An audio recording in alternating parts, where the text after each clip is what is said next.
colonnes prussiennes viennent d'attaquer Davout. Les Prussiens? D'où sortent-ils, cela? La leçon que j'aurais infligée à Iéna n'a donc pas suffi. Et le maréchal Ney? Toujours pas de nouvelles, sire. Faites donner la garde. La garde, sire? Je sais, c'est la première fois. Exécution! Très bien, sire.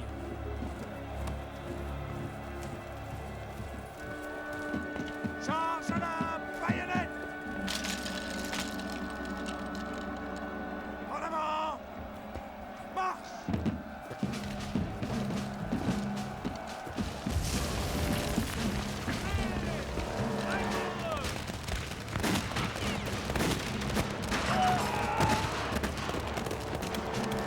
Halte au feu, grenadier! L'arme au bras!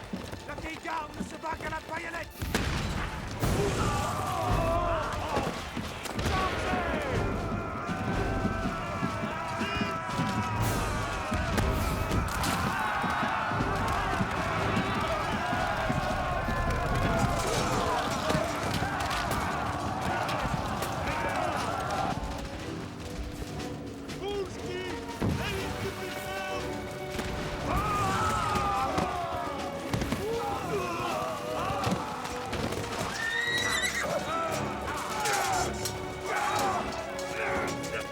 Si, le maréchal Ney et ses régiments sont au contact de l'ennemi.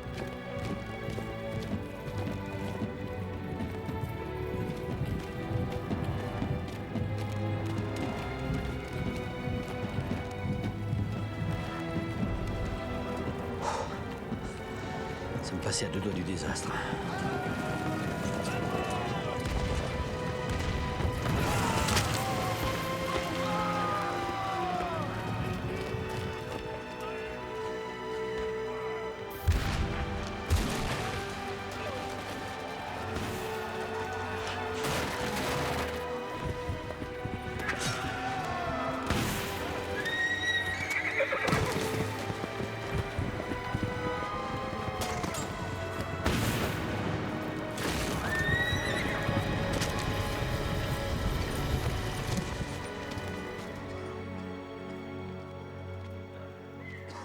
Qu'est-ce qui peut bien griffonner?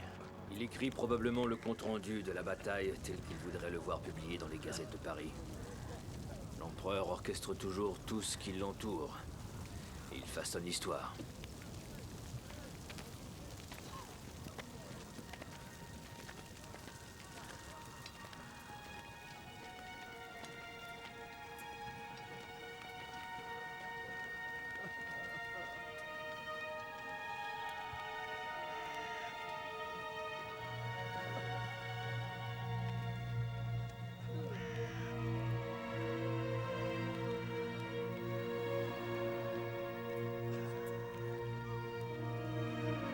Souffres-tu déjà aussi fort que moi de notre éloignement, ma douce Marie? Ce mauvais village qui s'appelle Eylau est hanté par la foule immense des morts et des blessés.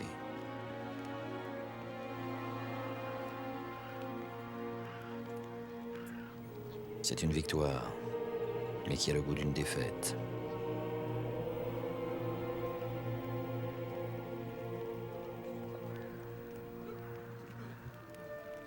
C'est pourquoi, Marie, je viens me réfugier ce soir dans la pensée de toi. Tellement j'ai besoin de laisser s'exprimer un peu de tendresse. Dans cet univers de souffrance, d'épouvante et de mort. Ce mauvais village qui s'appelle Eylau est hanté par la foule immense des morts et des blessés. C'est une victoire, mais qui a le goût d'une défaite. C'est pourquoi, Marie, je viens me réfugier ce soir dans la pensée de toi. Tellement j'ai besoin de laisser s'exprimer un peu de tendresse dans cet univers de souffrance, d'épouvante et de mort.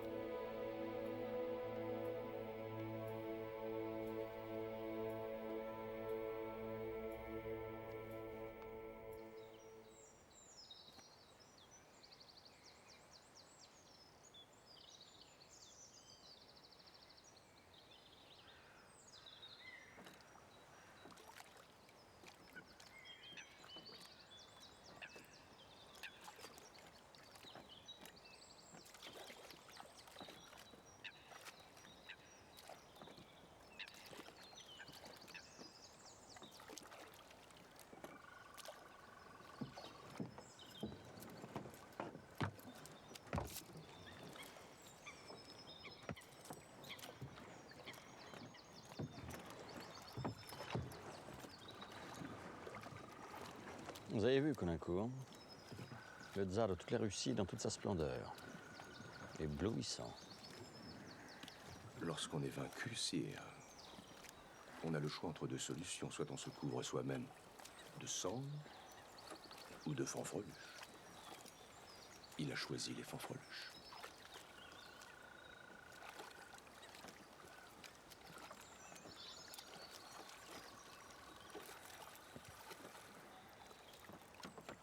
Vous devez savoir, sire, que je suis comme vous. Je déteste les Anglais à un point que je ne saurais dire. Dans ce cas, sire, la paix est faite.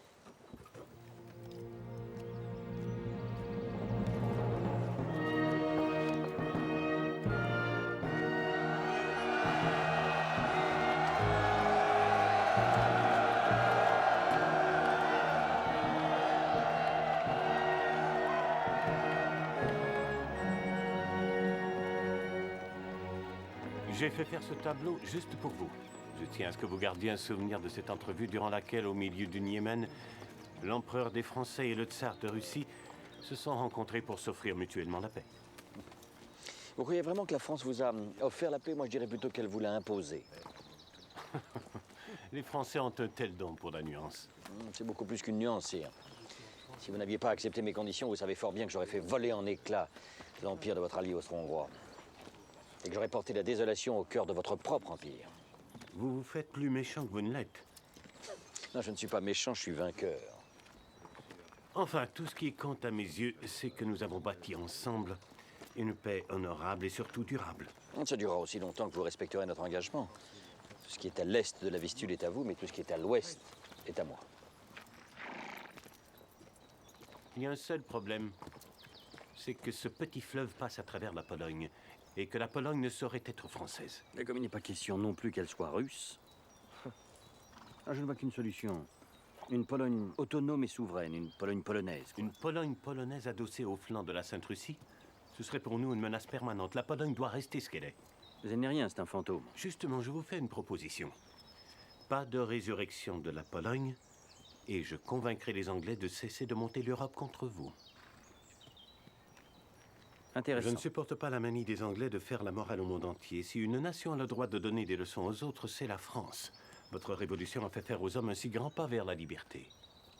Si vous aimez tant la liberté, pourquoi la Russie pratique-t-elle encore le servage?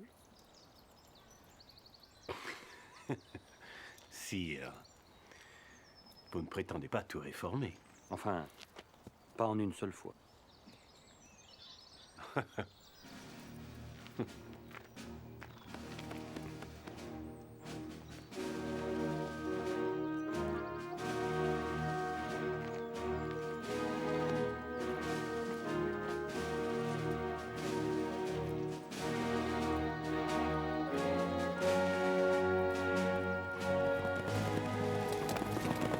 À votre triomphe, sire. Non seulement vous avez vaincu les Russes, mais vous avez dompté leur tsar. Dompter, ça l'avenir le dira. Je ne doute jamais de mes grognards quand je leur ordonne de marcher au feu, mais les rois sont-ils aussi fiables que les soldats? Faites-moi roi, sire. L'avenir vous le dira. Mais c'est qu'il est sérieux, ce bougre-là. Ah, tu crois donc qu'un fils d'aubergiste peut devenir roi? Le fils de l'aubergiste a bien épousé votre sœur. Oui, tu en as d'autant plus de mérite que ce mariage ne me plaisait pas trop. Et avez-vous une raison de regretter cette liaison? Votre sœur ne vous semble-t-elle pas heureuse? Elle serait bien davantage, bien sûr, si elle portait une couronne un jour. Si un jour je te fais roi, tu le seras pour tes sujets, mais pour moi, ton empereur, tu ne seras qu'un vice-roi, un pion sur mon échiquier. Un pion, sire? Ne pourrais-je être cavalier? Ça me convient bien mieux. Un autre. Là pour un cavalier.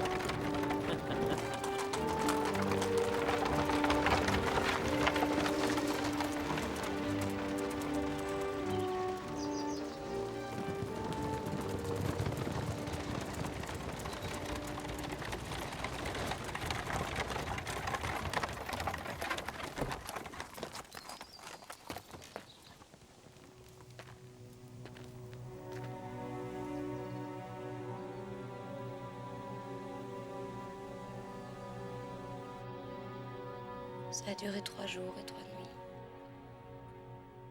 Et au matin, c'était fini.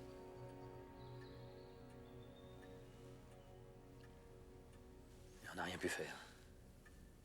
Il n'existe pas de remède contre la diphtérie. Le pauvre enfant est mort dans des souffrances et une angoisse abominable. J'aimais ton fils, Hortense. Autant qu'il savait été le mien. Ton cher Charles Napoléon était mon neveu, il était de mon sang, d'ailleurs. À ce titre, il m'aurait succédé. Ce n'est pas votre héritier qui est mort, c'est mon enfant. Alors de grâce, taisez-vous. Puisque vous prétendez m'aimer, oubliez votre règne et pleurez avec moi. Pleurer, lui. Il fréquente la mort depuis trop longtemps pour qu'elle puisse encore lui mouiller les yeux. Il a connu l'odeur des cadavres bien avant celle des femmes. Tu es méchant, tu es stupide. Assez, vous deux! Je vous défends de vous servir de la mort de mon enfant pour vous déchirer, je ne le supporterai pas! Elle a raison. Je n'avais aucune raison de m'agresser. D'essayer de me faire passer pour un monstre insensible. Tu ne sais pas ce qu'a été cette guerre. Tu ne sais pas de quel enfer je reviens.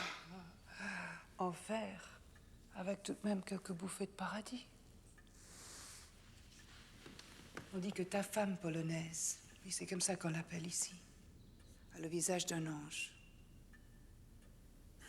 La comtesse Walewska, si c'est à elle que tu fais allusion, n'est aucunement mon épouse. Mais ça pourrait se faire, non? Non. Si tu avais le courage de me dire ce que tu veux, quelle forme de sacrifice tu attends de moi? Divorce? Répudiation? Mon suicide?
Eh bien, monsieur, mon valet me dit que vous vous êtes présenté comme venant de la part de l'empereur pour voir. Mon fils, oui. Sire, enfin. Je peux? Mais oui, naturellement. J'ai jamais eu un enfant aussi petit dans les bras. Hortense rechignait à me laisser le sien, elle avait peur que je le laisse tomber. Celui-ci est à vous. Vous pouvez être dorloté autant que vous voulez. Il est beau, non? Pour sûr qu'il est beau. Les gens n'osent pas trop dire qu'ils vous ressemblent, mais... Les gens? Quels gens? Ah oui. Mais tu ne le montres pas à tout le monde, j'espère. C'est notre secret.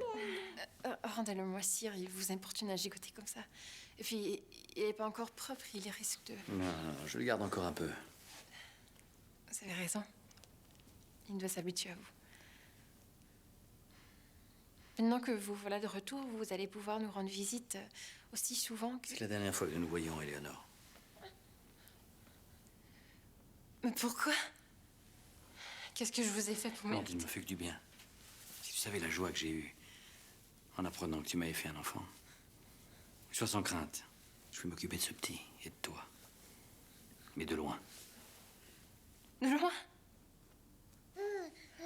Parce que vous êtes l'empereur et que moi je ne suis personne? La raison d'État vous défendre, vous montrer avec votre bâtard? Non, ne l'appelle pas comme ça. Pour moi, il est mon fils.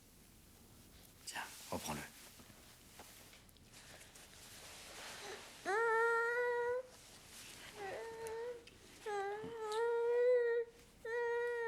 Pardonne-moi. Est-ce qu'il va vous manquer au moins?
Ramassez les morts.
Regarde ça, comme c'est joli ça. Qu'est-ce qu'il y a? Attends. Tu t'es fait mal? Hein? Qu'est-ce qu'il y a? J'ai fait exprès de tomber. Pour voir si tu me prendrais dans tes bras comme autrefois.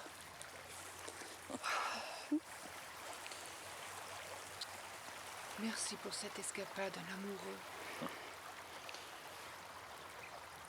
Ne te réjouis pas trop parce que les deux imbéciles d'Espagnols avec lesquels je vais te condamner à souper ce soir. Je m'attends pire. Paraît-il que le roi Charles IV est un crapaud et que son fils est un gros porc. Ça t'étonne, ce sont des Bourbons. Et le Bourbon fils veut dévorer le Bourbon père, c'est ça? C'est ça.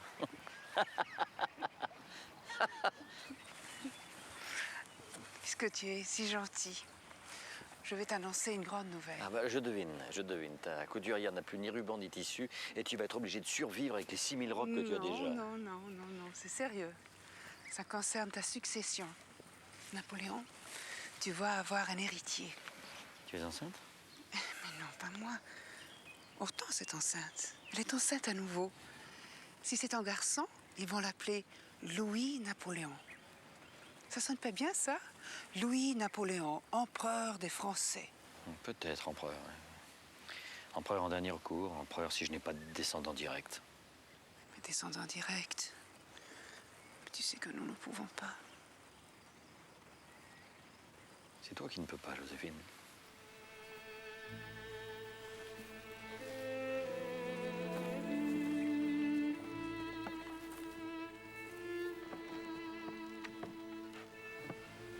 Tu trembles? Je vais te prendre froid.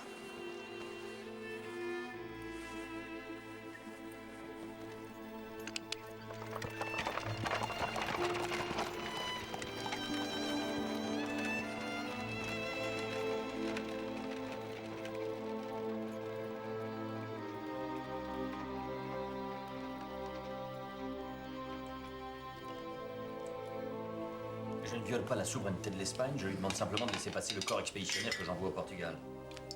C'est intolérable que Lisbonne accueille des vaisseaux anglais alors que j'ai décrété le blocus de tous les ports d'Europe. Sire, ces diables de Portugais ont toujours une commerce dans le sang. Ce ne sont pas des marchandises que les Anglais débarquent sur les quais de Lisbonne. Ce sont des régiments, de la cavalerie, des canons. Pour remonter vers les Pyrénées et menacer la France par le sud. L'impératrice n'a pas faim? Une légère indisposition. Ah, quelle Atima.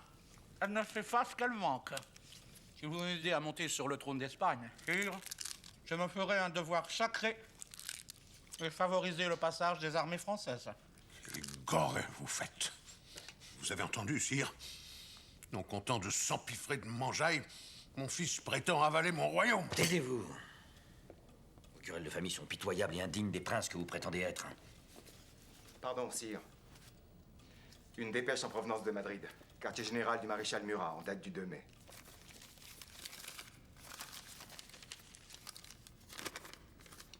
Nos troupes stationnées à Madrid ont été prises à partie par des émeutiers. De nombreux grenadiers ont été lâchement égorgés. Murat a dû faire tirer à mitraille sur les enragés. Madrid est à feu et à sang. Il est le roi. Madrid est sa responsabilité. S'il s'agit d'insurgés, c'est forcément des hommes à lui. C'est faux. Des bandits qu'il a incités à se soulever pour me voler mon royaume. Des meurtriers qu'il a armés pour m'assassiner. Taisez-vous! Ce n'est pas votre sang qui coule, c'est celui de mes hommes et ça je ne le permets pas. Regardez-moi bien tous les deux. J'ai pris ma décision. Roi Charles, vous avez jusqu'à demain pour signer votre abdication. Vous n'avez jamais été qu'un fantoche. C'est l'Inquisition, cette bande de moines fanatiques, qui n'a comme seule loi que celle des bûchers, qui détient le vrai pouvoir en Espagne. Je l'ai toujours dit. Vous n'êtes pas digne de régner. Votre père ne vaut pas grand-chose, prince Ferdinand, mais je vous soupçonne d'être encore pire que lui. Jamais je ne vous laisserai porter la couronne que je viens de lui confisquer. Dehors, tous les deux. Sortez! Hors de ma vue, immédiatement! Très bien. Ici, immédiatement. C'est de votre faute, tout est de votre faute. Ferdinand, vous devez le respect. Oui. En attendant, un jour, je serai le roi d'Espagne. Le jour de votre mort. C'est de votre faute. Non. Tu es sûr à propos de l'Espagne? Ce n'est pas une armée que nous sommes en train d'affronter. C'est tout un peuple. Hommes, femmes, vieillards et même des enfants. Qui s'aille au diable. Il me faut quelqu'un pour le trône d'Espagne. J'y mettrai Joseph. Mais ton frère est déjà roi de Naples. Ben, je mettrai quelqu'un d'autre à Naples, voilà tout.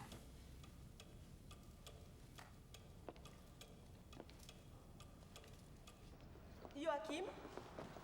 Joachim? Ah, tu es là, Joachim. Prenez ça d'abord. Décidément, je ne sais pas quelle toilette choisir. Comment s'habille une reine? Tu n'as pas besoin de te mettre en frais pour ces brigands.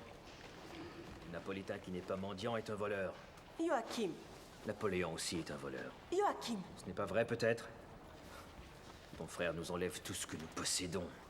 Notre maison de Neuilly, cet hôtel de l'Élysée, et ma solde de maréchal qu'il m'a supprimé. Mais enfin, il va t'offrir un royaume en échange. Je n'ai aucune envie de Naples. Je veux l'Espagne. Il me l'avait presque promise. Tout Paris s'y attendait et s'y était préparé. Et là, tout Paris est en train de rire de moi. Naples. Autant dire qu'on m'envoie ramasser les miettes dont Joseph ne veut plus. Il s'agit du royaume de Naples. Tu vas devenir roi, Joachim. C'est une réalité. Je ne me serais senti roi qu'à Madrid. À Naples, je serais tout au plus une espèce de préfet de province. Je gagnerai plus d'argent en rouvrant l'auberge de famille. Tu vas peut-être adorer Naples. Peut-être que quelque chose de plus grand t'y attend.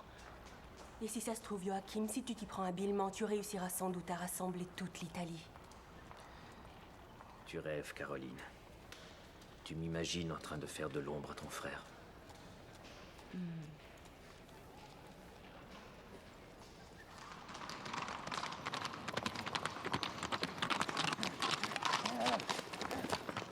Laissez passer! Courrier d'empereur!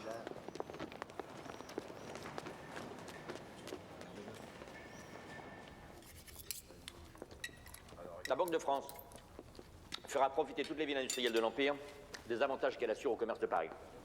Puisqu'elle a voulu s'appeler Banque de France, qu'elle mérite son nom. Bien, sire. Ah voilà.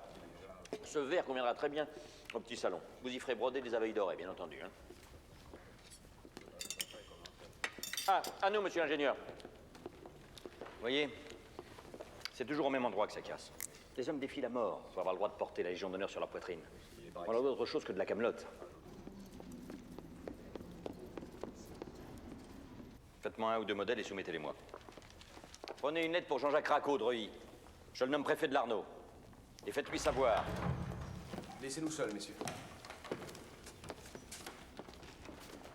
Mille pardons, sire, mais il y a un messager d'Espagne qui vient juste d'arriver. C'est une dépêche confidentielle. Si elle est confidentielle, je suis sûr que vous n'avez rien eu de plus pressé que d'en prendre connaissance. Eh bien, sire, elle semblait vraiment urgente, alors Non, non, mais je ne vous fais aucun reproche. Hein. Vous avez ouvert cette dépêche avant moi, c'est parfait. Vous m'avez fait gagner du temps. Ce dont je manque le plus. Alors, qu'est-ce qu'elle dit, votre dépêche? Terrible nouvelle, sire. Madrid est tombée. Le général Dupont s'est rendu aux rebelles, avec 20 000 hommes et tous ses canons et ses drapeaux. Poltron, traître! Il n'a donc aucun honneur, cet homme-là? Et mon frère? Eh bien, sire, le roi Joseph, eh bien, il... Quoi? Il aurait quoi? Il a quitté Madrid. Il a quitté Madrid. Êtes-vous en train d'essayer de me dire que mon frère a pris la fuite? Hélas. Lui, Bonaparte. Il a fui devant le danger. Il a déguerpi comme un couard. Ça n'a pas de nom, ça vaut plutôt aussi, Conaco. C'est de la forfaiture. Ah, je me suis bien trompé. C'est Murat que j'aurais dû mettre en Espagne. Plutôt l'ambitieux que le lâche. Une lâcheté que le monde entier va savoir. En effet, ils savent, sire. Tous? Saint-Pétersbourg est seul à ne pas être encore au courant. C'est loin, alors les nouvelles mettent du temps à arriver. J'envoie Colin Courant ici. Il faut qu'il soit là-bas avant que le tsar ne s'aperçoive de ce qui s'est passé en Espagne. Il ne doit pas laisser Alexandre douter de moi ou de ma force. Il faut lui laisser entendre que j'avais tout prévu et pris des dispositions en conséquence et que je vais en discuter avec lui. Si le Sud s'enflamme, nous devons tout faire pour que l'incendie ne prenne pas aussi à l'Est. Je ne veux en aucun cas être écartelé. Erfurt, à mi-chemin entre la France et la Russie. C'est là que Caulaincourt m'organisera ma rencontre avec le tsar.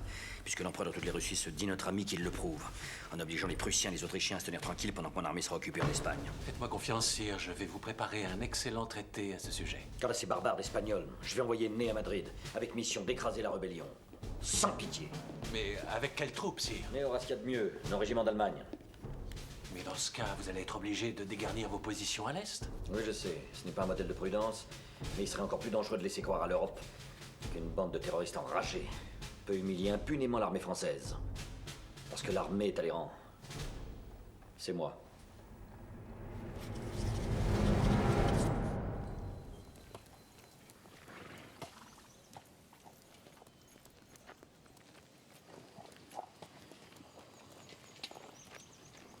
J'ai pas confiance en ce Talleyrand. Eh bien quoi, il dort? Il dort, mais avec lui, on sait jamais si c'est pas du pipeau. Parce qu'il est sûr, c'est qu'il a eu une longue conversation avec le prince von Metternich. Et alors, il est ministre des Relations extérieures. Il est normal qu'il s'entretienne avec l'ambassadeur d'Autriche. J'ai pu surprendre ce que lui disait Metternich, sire. Je l'ai noté là, pour ne pas l'oublier. Voilà, je suppose que vous serez dans l'entrevue d'Erfurt. Bien des gens pensent qu'il n'y a plus en France que vous de raisonnable. Alors, cher Talleyrand, ne les décevez pas. Vraiment. C'est vrai que c'est une petite phrase. C'est limpide. Si Talleyrand choisit de ne pas décevoir le tsar, alors c'est vous qu'il devra décevoir. Ce qui importe, c'est ce qu'a répondu Talleyrand. Rien, justement. Il s'est contenté de sourire. Vous savez, ce petit sourire énigmatique. Enfin. Quelle joie de le revoir.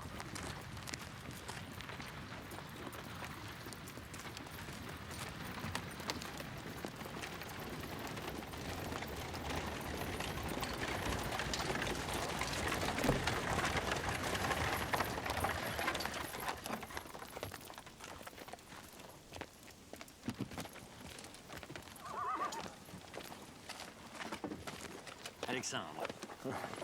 Ah, vous avez belle allure. Très cher ami, puis-je vous présenter Monsieur de Talleyrand? Votre serviteur. Je le connais bien, sire, et je suis persuadé que son sens de la mesure et la finesse de ses analyses nous aideront dans nos négociations. Négocier? Qui parle de négocier? On négocie quand on ne partage pas le même point de vue, mais vous et moi sommes par avance d'accord sur tout, n'est-ce pas? Si nous rejoignons Erfurt tous les deux, juste tous les deux, j'ai de très beaux chevaux russes. Venez. J'ai pensé qu'il vous plairait d'échapper au protocole.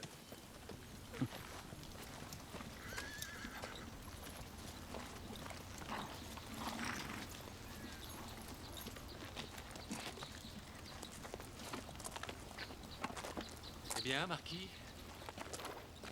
De quelle façon cette mission s'est-elle déroulée? Vous avez préparé le terrain avec succès, du moins je l'espère. Eh bien, j'ai plutôt préparé des bals, des concerts, des banquets, des grandes parties de chasse, des feux d'artifice somptueux. L'empereur veut conquérir le tsar par le spectacle de sa puissance. Sa Majesté dit qu'il n'y a rien de tel pour qu'une négociation soit bonne. Principalement avec un être aussi civilisé qu'Alexandre. Oui, c'est vrai que le souverain de la Russie apparaît comme un homme civilisé, mais son peuple, non. En France, bien sûr, c'est exactement le contraire.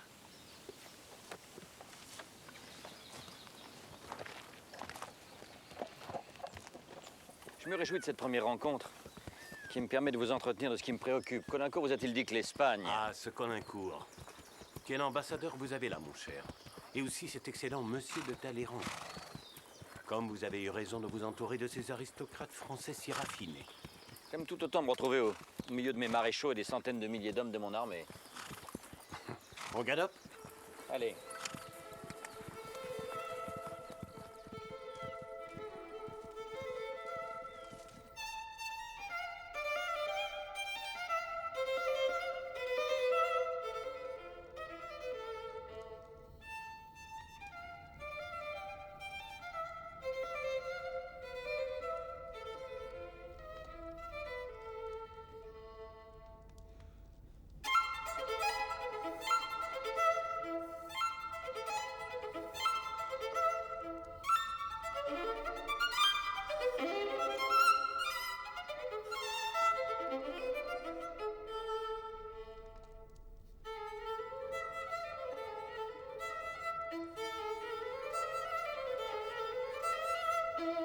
Sire, quelle merveilleuse idée a eu votre sœur de nous envoyer Paganini. Il est à la musique ce que vous êtes au monde, un révolutionnaire. Je tremble à l'idée de la passion qui consume de tels hommes. Veuillez m'excuser, Fräulein, mais...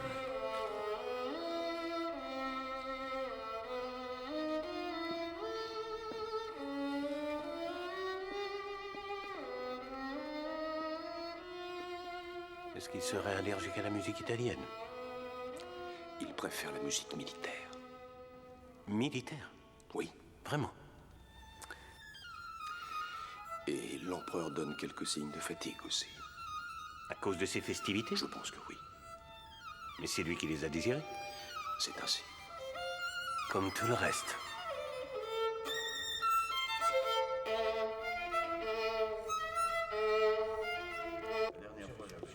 Debout!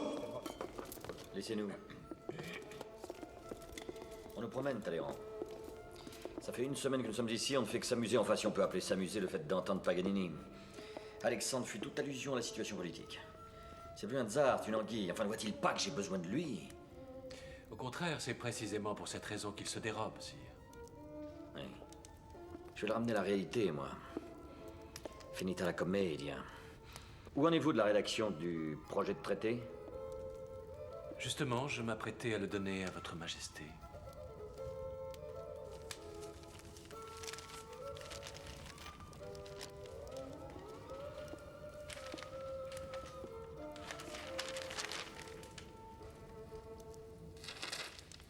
Oui, la clause stipulant que la Russie fera pression sur la Prusse et l'Autriche.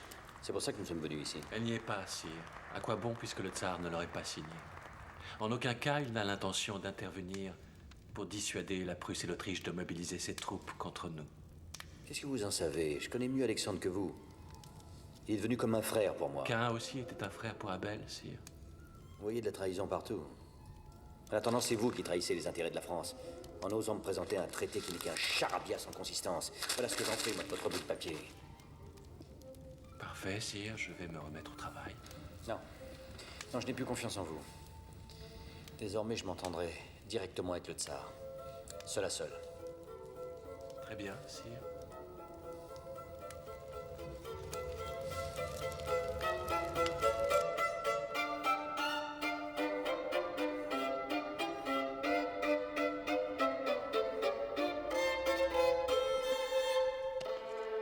Je l'ai fait faire spécialement pour vous. Quelle magnifique arme, non? Splendide. Et s'il se confirme que les Autrichiens sont prêts à mobiliser 400 000 hommes, ce fusil, ne suffira pas pour les arrêter. Mais il s'agit seulement de chasser le lièvre sur les pentes du Thuringevad. Le paysage aux alentours est à vous couper le souffle. Je propose que nous partions demain à l'aube. Non, Alexandre, non. Demain, je reprends la route de Paris. Mais avant de partir, je veux savoir... Savoir quoi? Si vous tiendrez la promesse que vous m'avez faite à Tilsit. Je suis un homme de parole. Je savais que vous étiez un ami. Je me souviens vous avoir proposé ma médiation par rapport à l'Angleterre, et je respecterai cet engagement. Oui, mais concernant la Prusse et l'Autriche... Je n'ai pas souvenir qu'il en ait été question. Pas le souvenir? Vous, le tsar de toutes les Russies, vous voulez me faire croire que vous avez oublié un engagement dont dépend l'avenir de l'Europe? Non, Alexandre. Pas à moi. Pas ça. Eh bien, admettons que je m'en souvienne. Mais que, comme monsieur de Talleyrand, j'en suis arrivé à la conclusion que l'équilibre des forces est le meilleur garant de la paix en Europe. Et qu'il y a donc tout intérêt à laisser l'Autriche se réarmer. Mais je me fiche de ce que pense Talleyrand. C'est un personnage déloyal et un misérable félon. Arrêtez de vous cacher derrière Talleyrand. Et répondez-moi, allez-vous, oui ou non, intervenir pour que ces enragés d'Autrichiens restent dans leur caserne et me laissent tranquillement finir mes affaires avec l'Espagne? Je suis ravi de voir que votre majesté n'est pas fatigué comme monsieur de Caulaincourt le prétendait hier. On ne gagne rien à faire une colère avec moi.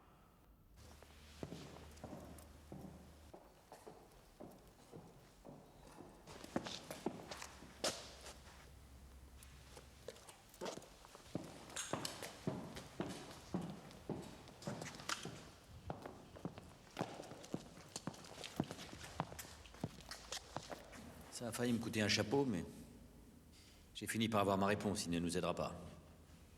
La Prusse et l'Autriche vont nous attaquer.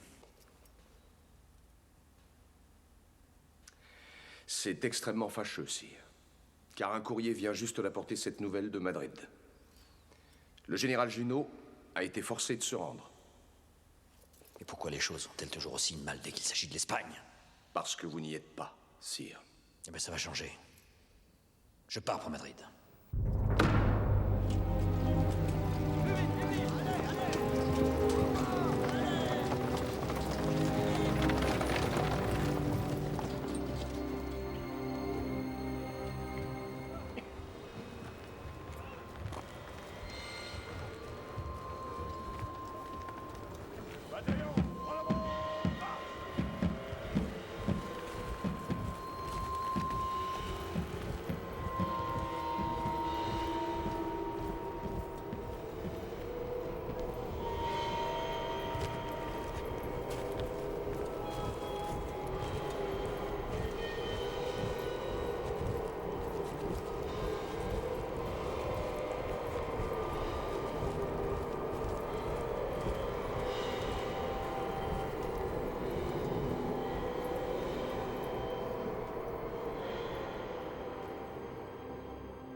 Si Napoléon était encore vivant, nous le saurions.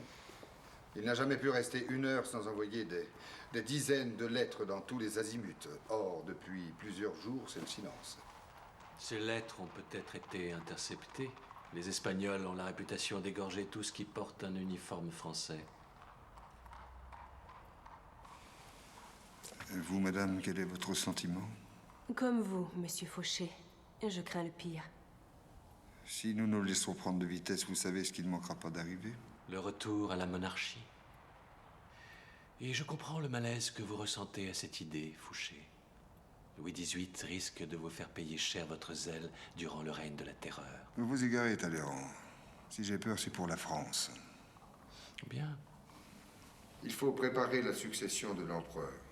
Je suis convaincue que mon époux recueillerait très facilement l'approbation du peuple. Je suis d'accord.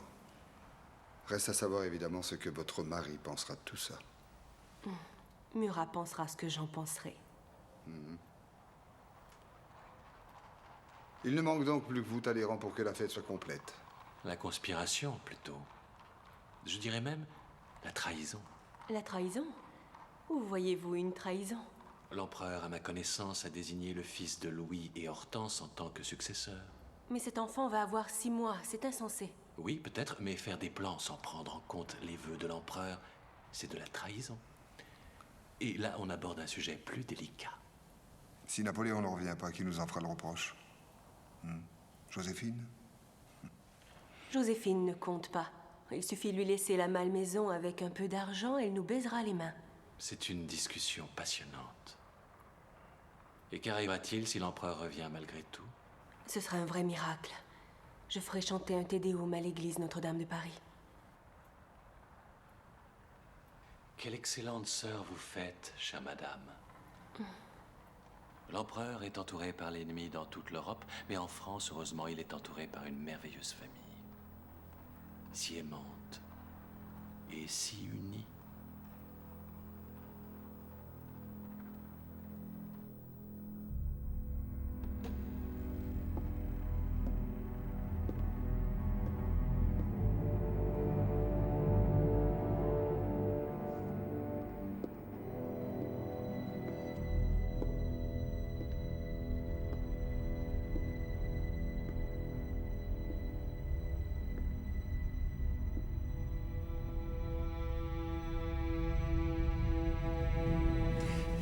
C'est moi. Et pourquoi est-ce que tu me caches ton visage? Ce sont les remords qui t'empêchent de me regarder en face. Alors, mais pourquoi le remords? À cause de ce qui s'est passé ici pendant que j'étais en Espagne.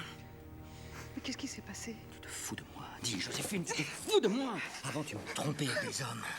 Mais maintenant, tu me trompes tout court. Parce que ne pas me dire ce que tu savais, c'est m'avoir trompé. Mais qu'est-ce que je savais? Moi, je ne vois pas de quoi tu parles. Peut-être n'es-tu pas complice de cette trahison. Mais je te reproche de ne pas m'en avoir averti. Une trahison? Mais qui t'a trahi? Tous, hein, ils sont tous mouillés. Les Talleyrand, les Fouché, les Murat. Mais Murat, cette peste de Caroline, ne m'adresse même plus la parole. Tout le monde me déteste, tu le sais. Tout le monde me déteste. Et les 2 autres fourmes, le Fouché et le Talleyrand? Mais eux aussi, ils me méprisent trop pour me mêler de leur combine. Personne ne savait où tu étais, ni ce que tu faisais. On racontait que c'était une guerre horrible, une succession de massacres. Les blessés qui revenaient n'avaient même plus de mots pour décrire ce qu'ils avaient vu. On te croyait mort. Et moi, j'étais ici toute seule, en attendant qu'ils viennent me dire que je n'étais plus rien. En attendant qu'ils me jettent dehors. Qu'est-ce que je deviendrais, moi, sans toi? Qu'est-ce que je deviendrais, moi?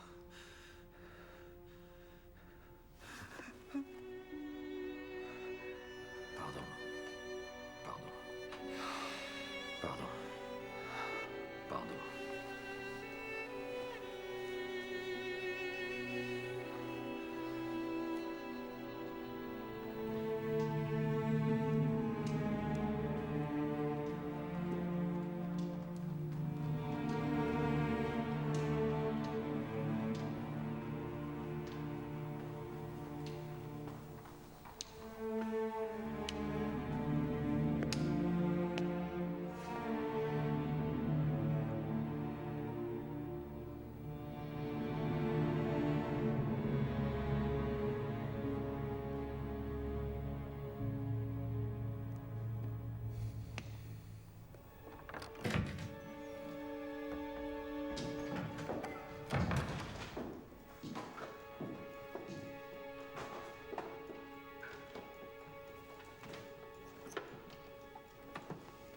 Restez debout, Talleyrand. Comme il sied un accusé devant son juge. Accusé? Mon Dieu, sire. Moi? De quoi? D'avoir trempé dans un coup d'État, sous le prétexte scandaleux que l'expédition d'Espagne était un désastre et que je n'avais aucune chance d'en ressortir vivant. En ce qui me concerne, sire, je n'ai jamais douté de vous revoir vivant. J'ai repris Burgos, Madrid. Et j'ai chassé les Anglais de la péninsule espagnole. Vous parlez peut-être un français plus châtié que moi, mais chez moi, on appelle ça une victoire. Elle est précaire, cette victoire, sire. La moitié de votre armée est encore en Espagne dans l'espoir de sauvegarder la paix, mais au moment où elle quittera... Il n'est pas question de rapatrier l'armée d'Espagne. C'est ce qui m'inquiète, hélas, précisément. Il y a une coalition qui se prépare à notre rencontre, et cela à l'heure même où nous parlons. Elle a lieu avec l'Autriche, peut-être la Russie aussi. Par votre faute. C'est vous qui avez emmené mes rapports avec Vienne, le tsar, et avec tous les autres. Et c'est vous qui m'avez poussé à intervenir en Espagne. Je vous ai conseillé l'action, sire, pas l'obstination. En somme, c'est vous qui visez juste et c'est moi qui tire de travers. Je n'ai jamais dit que vous aviez tort. Mal guidé, peut-être. Quel a été le prix de votre trahison? On vous a payé cher. Vous avez donc décidé de porter atteinte à mon honneur. L'honneur? Vous n'en avez pas d'honneur. Vous êtes une canaille. Sire, quand un point de vue est aussi exagéré, il finit par devenir insignifiant. C'est vous qui allez le devenir insignifiant sur l'heure. Je vous retire votre charge de grand chambellan et les 40 000 francs qui vont avec. Très bien. J'ajoute que c'est complètement injuste, mais je veux me soumettre au bon vouloir de Sa Majesté. Et je continuerai avec dévouement et fidélité à servir votre Majesté. Et cela ne finira qu'à ma mort.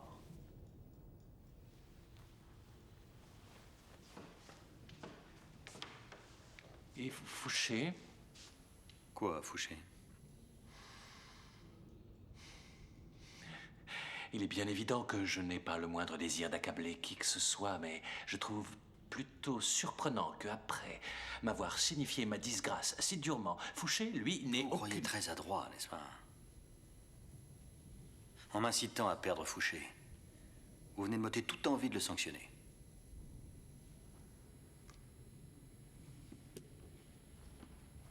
Talleyrand. De la merde. Vous êtes de la merde dans un bas de soie.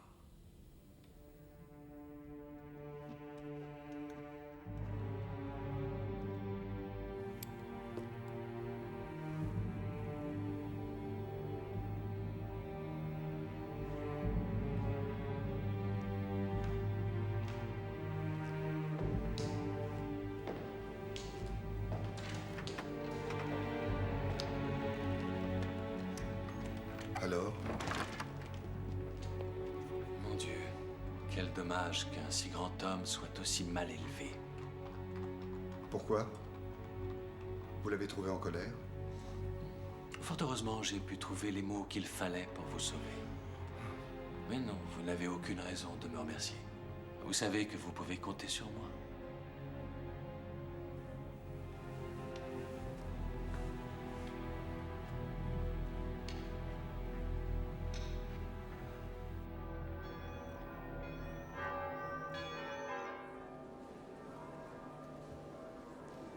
Pourquoi sommes-nous ici? Il ne viendra pas. Oh oui, mon frère viendra à cette messe. Remercier le Seigneur pour ses bontés est un excellent moyen de persuader le peuple que la campagne d'Espagne n'est pas un si grand désastre. Mais qu'est-ce que je vais bien pouvoir trouver à lui dire? Tu ne dis rien, mais tu souris. Tu es irrésistible lorsque tu souris.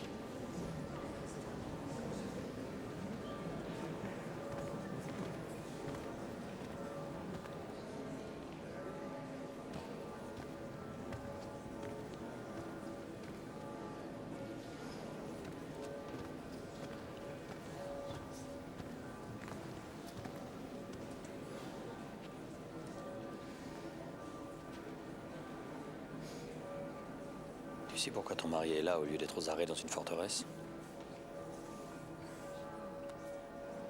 Parce que tu es ma sœur.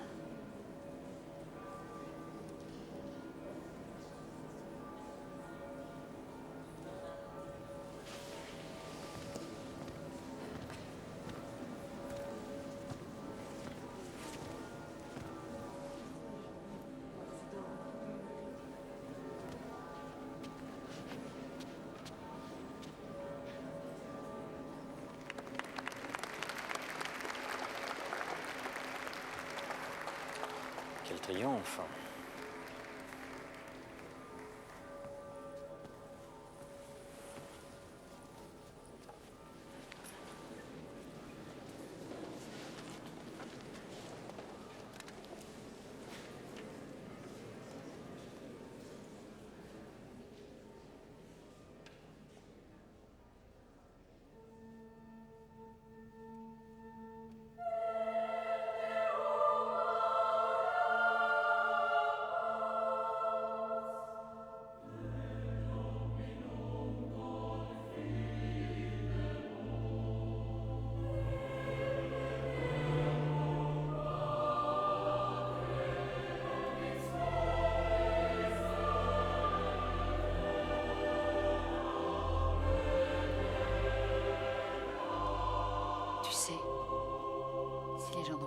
Joly, c'est qu'ils sont inquiets. À qui la faute? Jusqu'au sein de ma propre famille, il y a eu des défaitistes. Et peut-être même pire.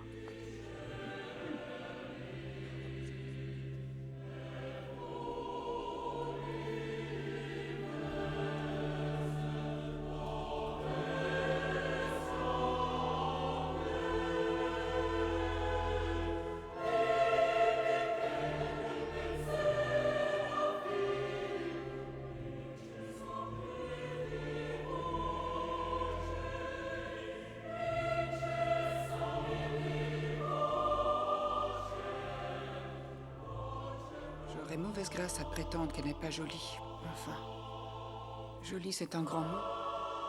Attrayante, peut-être. Bien qu'un peu rustique.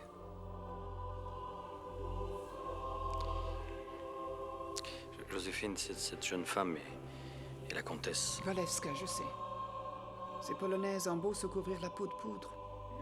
Leur teint rougeau finit toujours par les trahir. Sans parler du chapeau.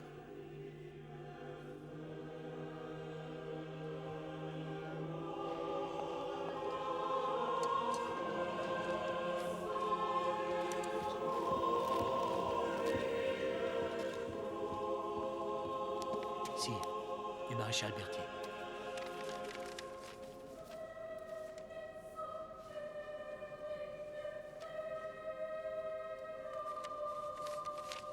Pour Murat, mon escorte ma berline immédiatement. Oui, si.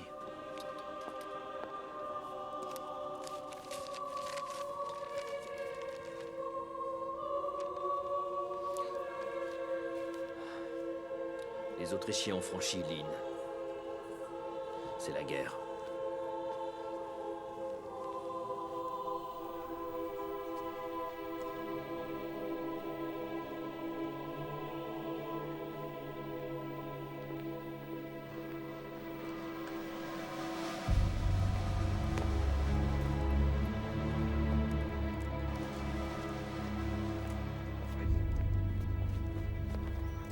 Messieurs, nous partons. Entendu. Sire. Sire, je vous ai vu sortir. J'ai couru, j'ai pensé... On peut prendre ma voiture, aller chez moi. Ce sera plus discret. Trop tard, mon ange. J'entre en guerre. Je ne l'ai pas voulu, mais il faut bien que je me défende. Je quitte Paris avant l'aube. Mais il n'est que 6 heures. Ça nous laisse un peu de temps. Quand vous ne voudrez plus de moi, vous n'aurez qu'à me rappeler que vous avez 1000 choses à faire. 10 000 lettres à dicter. Il y a 1 million de soucis dans la tête. Mais il est vrai qu'il n'y a qu'une seule Marie. Vous ne m'avez pas vu.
S'en sortir.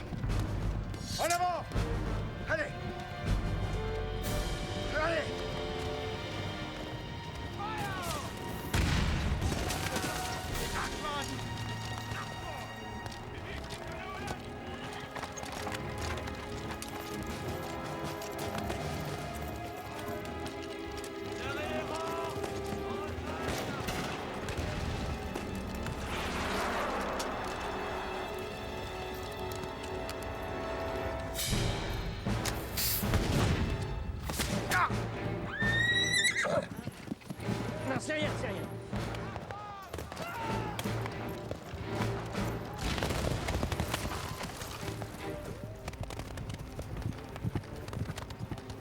Sire, les pontonniers ont rétabli le passage. Dans tous les hommes et les munitions sur la rive gauche. Faites vite, cette bataille n'est pas perdue.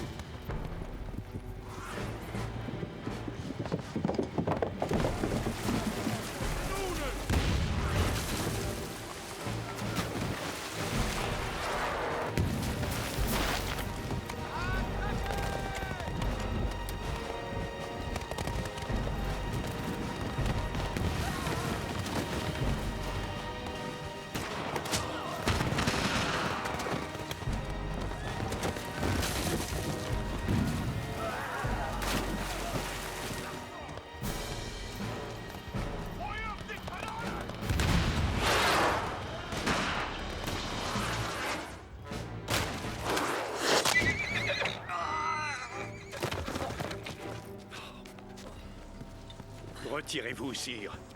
Si vous restez là, vos grenadiers cesseront de combattre. On retrouvera l'ennemi à Wagram.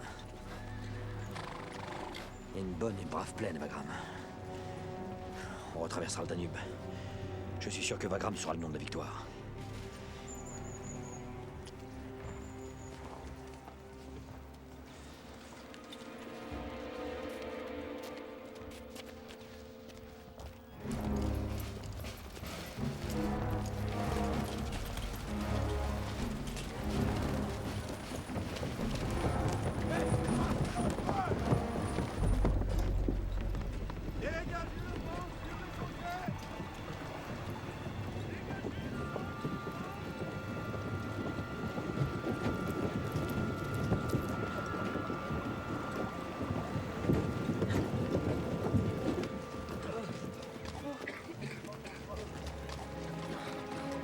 Là.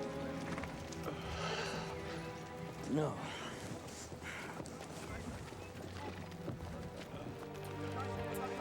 Lan, c'est moi.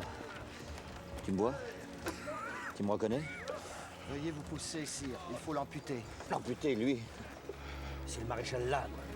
C'est bien parce que c'est Lannes que je vais lui couper la jambe. Si c'était un simple soldat, je me contenterais de l'achever d'une balle dans la tête.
Sire, n'y allez pas. L'odeur. La gangrène.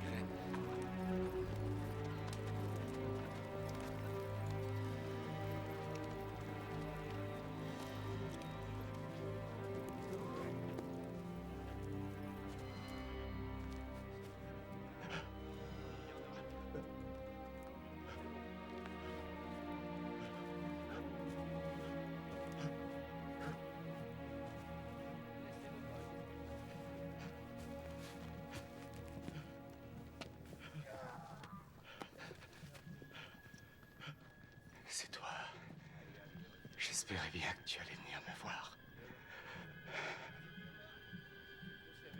J'attendais que tu sois là pour m'en aller. T'en aller? Crois-tu pouvoir aller sans tes jambes, pauvre idiot? En enfer. C'est là quand on a fait ce que j'ai fait. Ces carnages, ces horreurs. Toi aussi, tu vas savoir ce qu'est l'enfer. Quand tu te retrouveras tout seul, après avoir fait tuer tous tes amis. Et s'ils se font pas tuer, ils t'abandonneront. Ils n'en peuvent plus. Personne n'ose te le dire. Mais moi, si. Parce que même si c'est à cause de toi que je suis là, en train de crever, ça ne m'empêche pas de t'aimer. Alors, arrête cette guerre.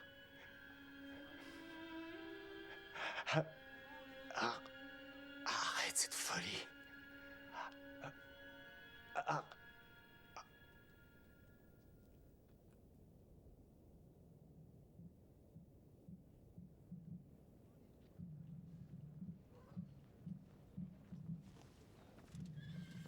Marbeau.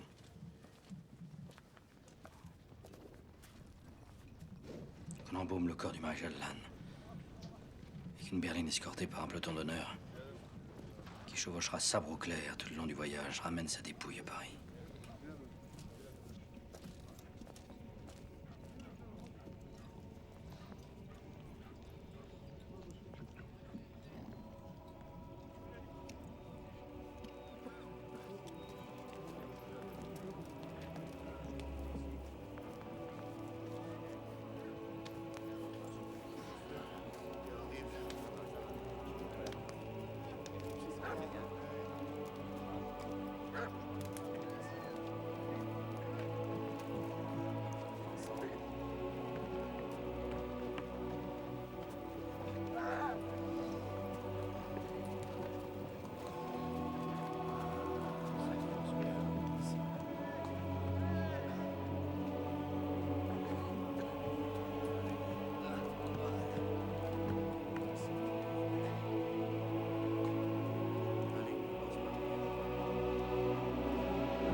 Ne connaissais pas ces bijoux? Dis plutôt que tu les reconnais pas. Je les portais au début de notre mariage. C'est pas si vieux pourtant, 13 ans. À cette époque, je ne regardais que tes yeux. Et maintenant? Maintenant, je crains d'être obligé de regarder l'avenir. Ce qui veut dire? Je sors d'une bataille qui m'a fait mesurer l'immense péril de ne pouvoir jeter dans le combat que la moitié de mes forces.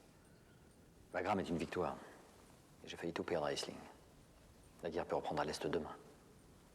Et qu'arrivera-t-il avec la moitié de mon armée bloquée en Espagne? Je suis supposée connaître la réponse. Tu es la réponse. Une partie de la réponse. J'ai besoin d'une longue période de paix à l'Est. Et la seule chance d'avoir cette paix, c'est un contrat de mariage entre la France et l'Autriche.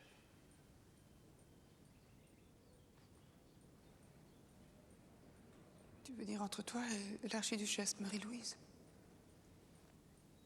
Ce mariage me répugne d'avance, mais je dois tout Tu sacrifier. dois pas te justifier. Je savais d'ailleurs que ça finirait par arriver. Elle est jeune, elle. Elle n'aura aucun mal à te donner cet enfant dont tu rêves. Un héritier, enfin. Mais tout de même, comme tu as changé. Après avoir tout fait pour détruire les monarchies d'Europe. Voilà que tu vas coucher avec une couronne. Il ne s'agit pas de coucherie, Joséphine, mais de la raison d'État.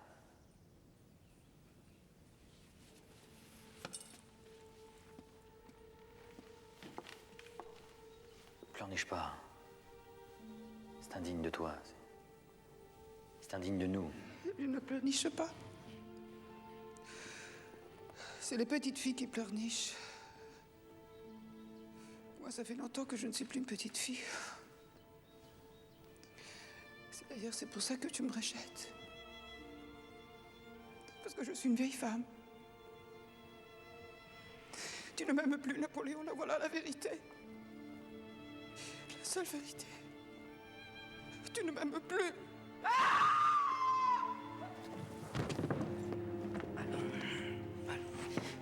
Mais relève-toi, comédienne. Allez! Si quelqu'un entrait. Allez.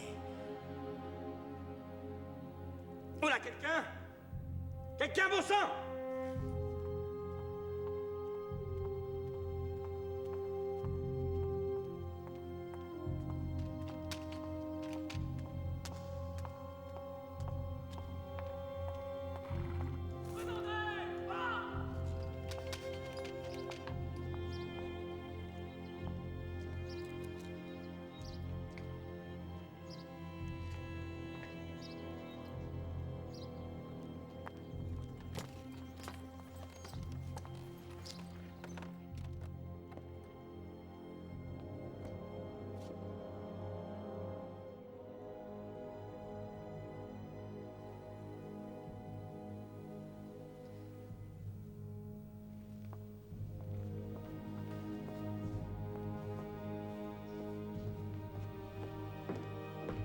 Sire, son Excellence le Prince de Metternich, ambassadeur d'Autriche, demande à être reçu.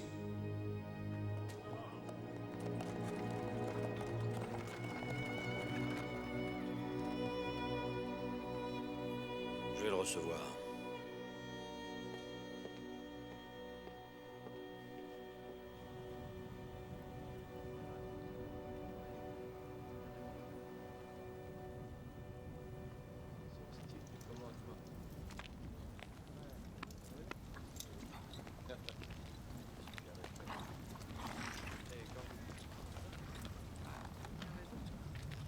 C'est quoi, ça? Un épouvantail, sire. Affublé d'un uniforme autrichien. Si Marie-Louise voit ça, c'est un incident diplomatique à coup sûr. On a eu assez de mal comme ça à convaincre l'empereur François qu'on était prêt à adorer son autrichienne de fille, 15 ans à peine après avoir guillotiné Marie-Antoinette.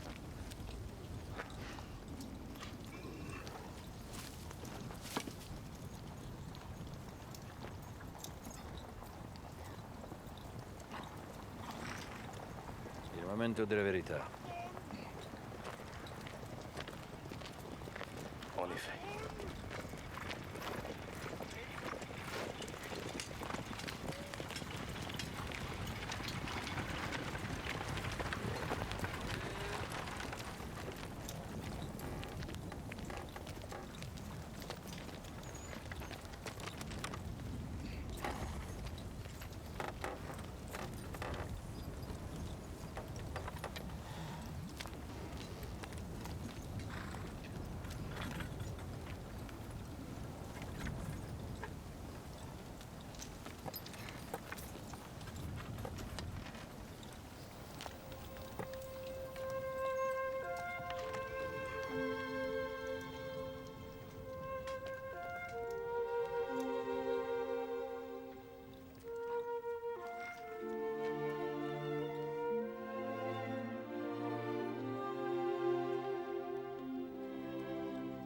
Nous allons directement au château de Compiègne. Oui, sire. Non, sire. Excusez-moi. Désolé, mais en accord avec le protocole, Votre Majesté et Son Altesse l'Archiduchesse doivent honorer de leur présence un banquet, sire. Annulé, ça sera Compiègne et tout de suite. Oui, sire, bien sûr.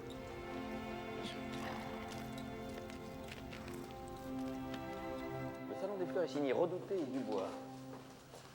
Ici, on a le salon des dames d'honneur. Les broderies représentent des cornes d'abondance. C'est magnifique. Et là, vous avez votre chambre à coucher.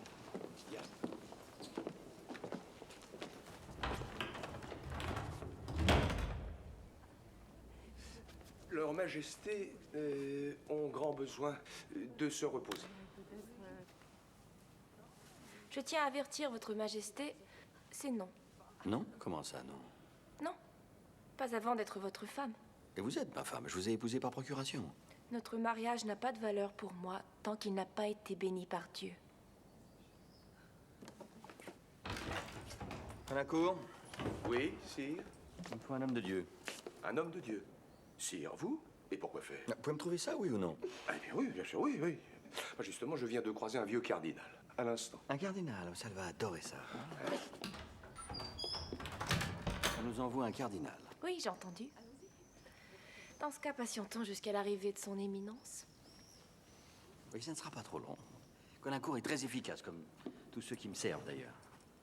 Vous savez, la plupart d'entre eux n'étaient presque rien avant de passer sous mes ordres. Je vais avoir une sorte de don pour aider les gens à s'élever. Bien. En ce qui me concerne, je pars déjà d'assez haut, il me semble, non? Croyez-vous réussir à m'élever plus haut encore, sire? Oui. Jusqu'au bonheur. Ich liebe dich. Non. No? Ich liebe dich. Ich liebe dich.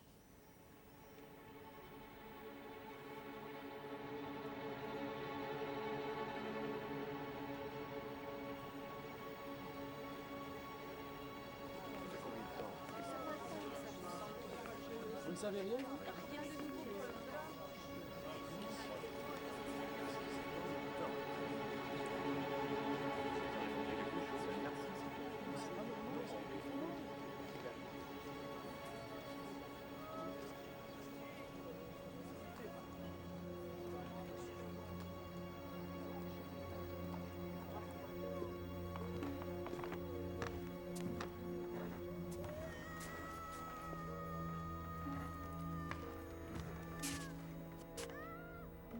Poussez, Majesté.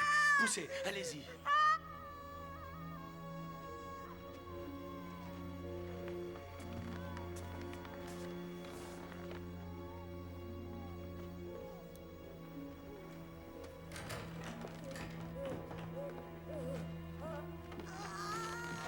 Non, pas maintenant, pas maintenant.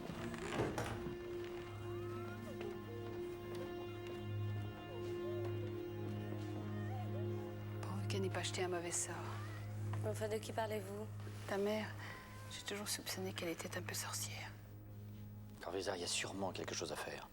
Sire, mes confrères et moi, nous avons fait tout ce qui était en notre pouvoir. Mais voilà près de 12 heures que l'impératrice endure des souffrances abominables sans aucun résultat, sinon celui de l'affaiblir de façon inquiétante. Je me vois maintenant obligé de demander à votre Majesté qui nous devons choisir. Choisir? C'est la mère ou l'enfant? Elle. Ai-je bien compris, sire? Vous condamnez l'enfant? Ma femme a le droit de vivre. Certainement, sire, mais lorsque de douloureuses circonstances l'exigent, il est d'usage que les souverains... Si l'impératrice perd cet enfant, elle en aura d'autres. Elle est si jeune, docteur. Si jeune, si pleine de sève et de vie. Bien, sire.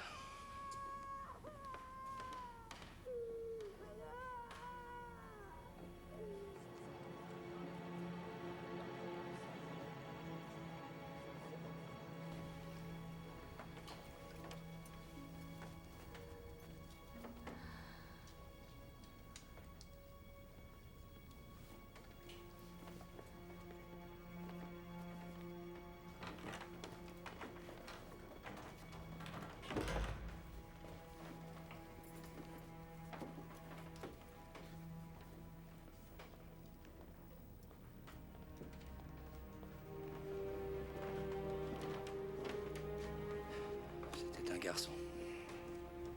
Et ma femme? Épuisée, mais elle vivra. Merci, Corvisart.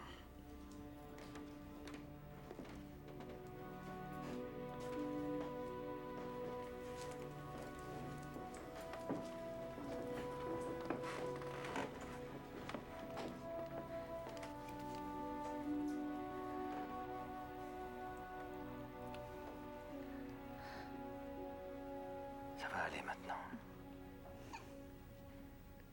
Ça va aller.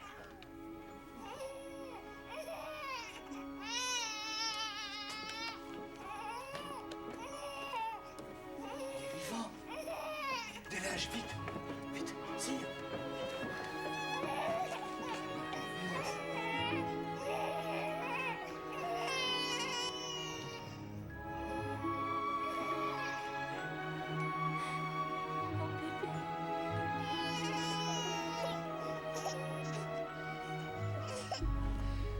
Ordonnance. Le canon, monsieur. 101 coups de canon. Pour saluer la naissance de mon fils. À vos ordres, sire.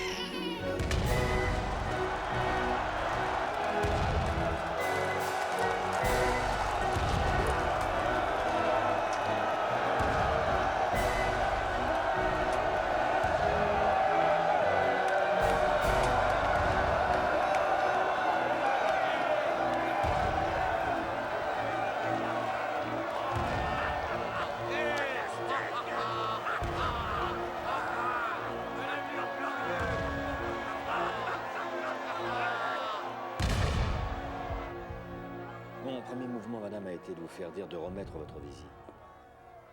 Parce qu'il s'est passé cette nuit un événement tout à fait prodigieux. Qui... Je sais. J'ai entendu le canon. Je l'entends encore, ça n'en finit pas. 101 coups. Un fils, vous vous rendez compte? En voici un autre, qui est aussi à vous.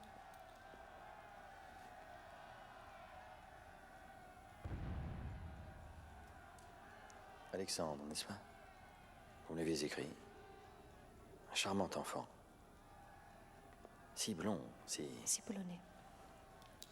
Mais peu importe, sire. Ce n'est pas la mère qui vient vous supplier. C'est la patriote, comtesse Walewska, au nom de tout son peuple. Il faut que tu m'écoutes, Napoléon. Même si tu as ce matin le cœur ailleurs.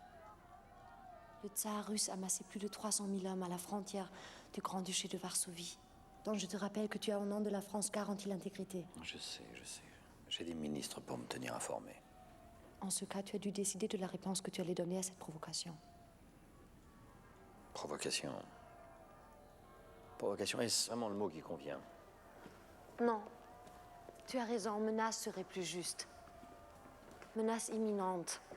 Et pour nous, Polonais, menace mortelle. Tiens, pour toi. Pour la naissance de ton fils. Mais tu ne regardes pas ce que je t'offre.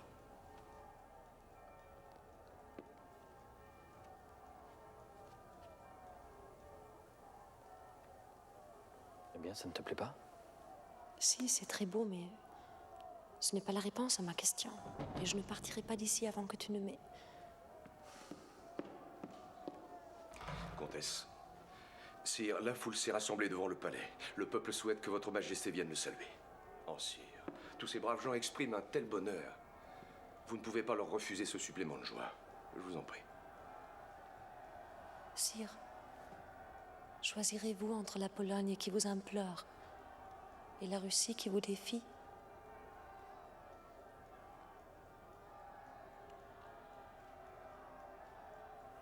Je vous ferai connaître ma décision. Une guerre contre la Russie pour la Pologne, ça sera une belle folie.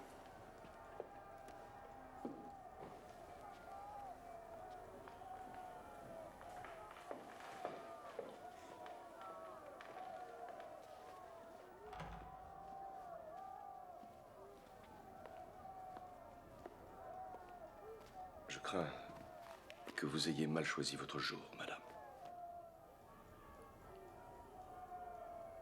Il ne nous laissera pas devenir russes. Madame, cette nuit a changé notre empereur. Désormais, c'est un autre homme. Je le connais, cet homme. Il nous aidera.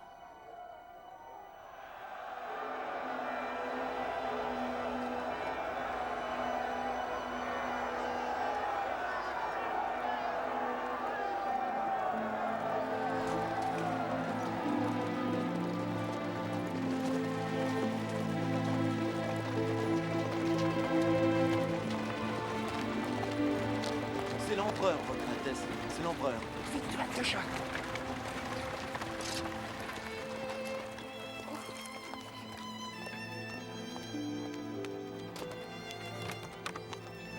Tu aurais pu prévenir. Non, non, non, ne m'embrasse pas. Et je te défends de me regarder. Je suis sale, affreuse et attifée comme une paysanne. Tu peux même dire une pauvre paysanne. Une fois de plus, tu t'es endetté jusqu'au cou. J'ai encore dû régler tout un troupeau de tes fournisseurs mécontents. Mais je t'ai pourtant accordé une rente de 5 millions de francs par an. Qu'est-ce que tu fais de tout cet argent, Joséphine? Je le dépense. Et puis quoi? Ce n'est plus le tien. Oui, mais c'est toujours celui de l'État. Mais depuis le temps que tu me remets à flot quand je suis sur le point de couler, tu devrais avoir l'habitude. Mais ce n'est pas ça qui te donne cet air si grave que tu as aujourd'hui.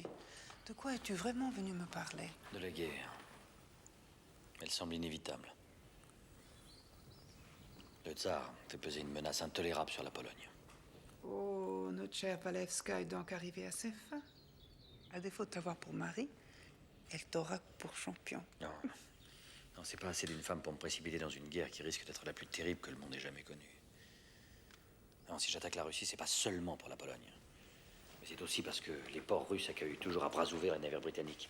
Et que j'avais obtenu que plus aucun pays d'Europe ne commerce avec l'Angleterre. L'Angleterre, la Pologne, la Russie. Tu me donnes le vertige. Je suis tellement loin de toutes ces affaires-là maintenant. Mais qui suis-je pour que tu me demandes mon avis? Tu es une femme intelligente, intuitive et clairvoyante. Tu le penses vraiment? Mais sinon, je serais avec mes maréchaux, pas ici avec toi. Laisse-toi tenter avec du chocolat. Moi, je ne trouve pas que tu es tellement grossi. Écoute-moi. Écoute ta vieille amie. Ne va pas en Russie. Tu es au sommet de ta gloire. Du Portugal à la Pologne, presque toute l'Europe t'appartient. Tu gouvernes le destin de plus de 60 millions de personnes. Tu es une femme que tu aimes et qui t'a donné cet héritier que tu désirais tant. Justement, si je lui léguais davantage encore, si en prenant ma succession, mon fils devenait empereur d'Europe. Bonaparte, mais sois raisonnable. On trouve plus de bonheur à faire grandir un enfant qu'un empire. Ne vais pas en Russie.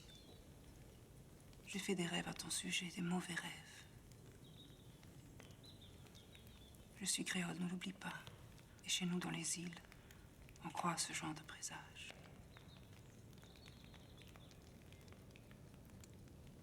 Ne va pas en Russie. À propos d'avenir, n'avais-tu pas prédit que ce mariage garantirait la paix pour longtemps? J'aurais dû épouser une princesse anglaise. Je suis sûr que c'est Londres qui pousse le tsar à me provoquer. Je trouve que ton jardin est très beau. Surtout pour un mois d'avril.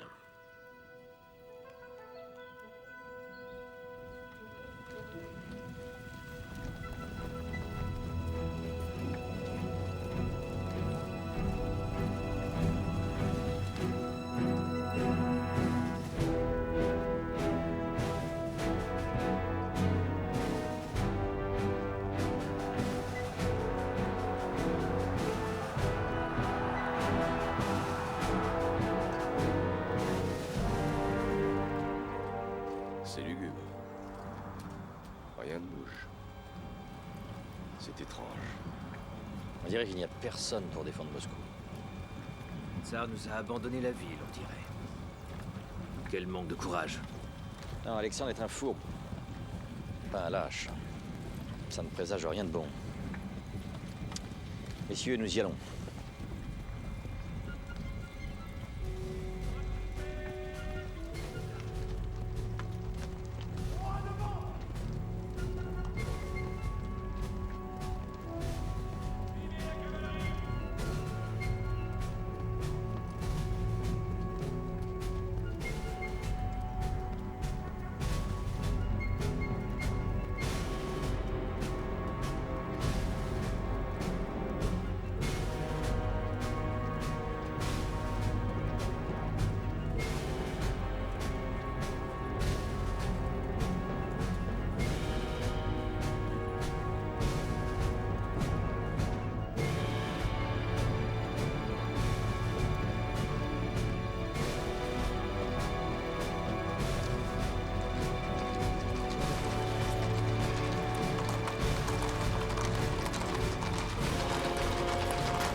Fouillez partout.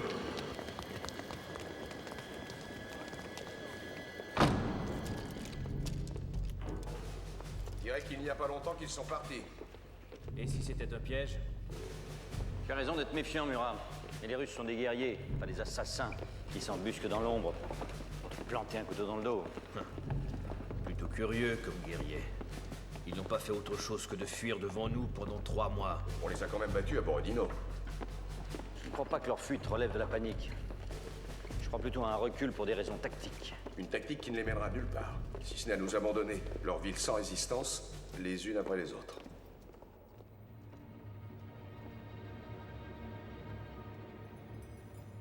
Quel coup de tonnerre quand l'Europe saura que nous sommes maîtres de Moscou. Tant qu'on ne tient pas le tsar, on ne tient pas la Russie.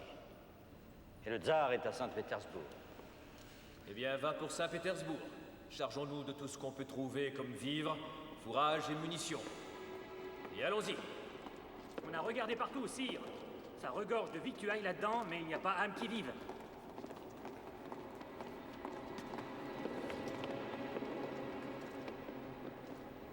Bien, messieurs, il fait bien froid dans le Kremlin. Voyez si vous ne pouvez pas trouver quelque chose pour réchauffer un peu ce désert.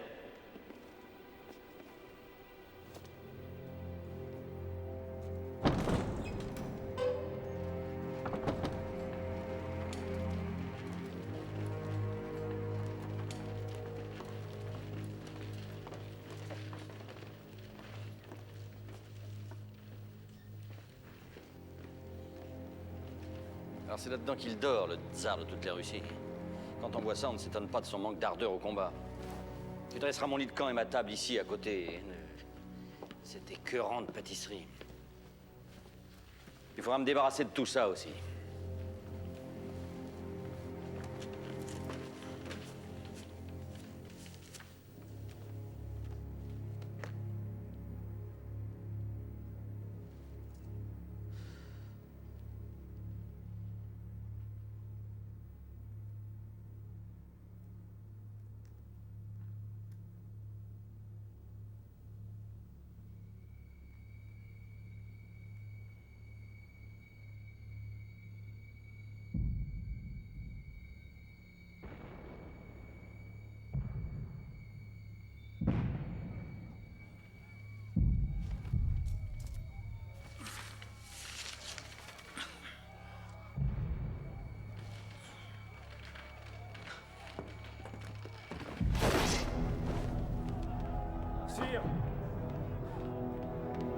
Sire, tous les bâtiments qui sont importants ont été truffés de chiffons, de mèches, de brûlots, gorgés de soufre et de goudron. Il a suffi de quelques hommes prêts à se sacrifier et le brassière a démarré. Et toutes les pompes à eau ont été sabotées. Dans 2 ou 3 jours, Moscou ne sera plus qu'un amas de cendres.